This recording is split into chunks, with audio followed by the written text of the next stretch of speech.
Awali ya yote, kama mnavyojua ndugu zangu, lazima tumstiri mwenzetu.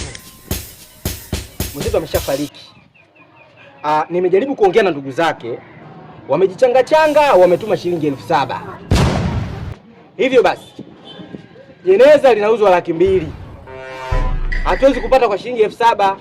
Kwa hiyo tunatakiwa tujichange hapa, tupate 200,000, tukachukue jeneza tumstiri mwenzetu.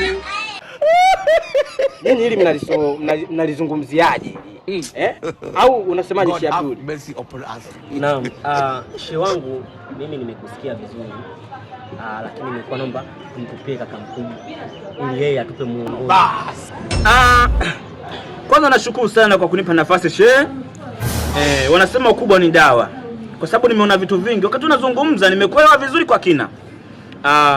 Kwa kuwa issue ni mchango, na sisi tukiangaliana sisi wenyewe kwamba mchango huo kupatikana 200,000 uwezekano haupo. Sawa? Kwa kuwa ndugu zake wenyewe wenye uchungu na ndugu yake wametoa shilingi 7,000. Sisi watu baki tutaweza kuichanga hiyo 200,000 ili tukanue jeneza kuja kumzika huyo ndugu yetu? Hiyo kitu haiwezekani. Kwa sababu imepatikana shilingi 7,000 hiyo.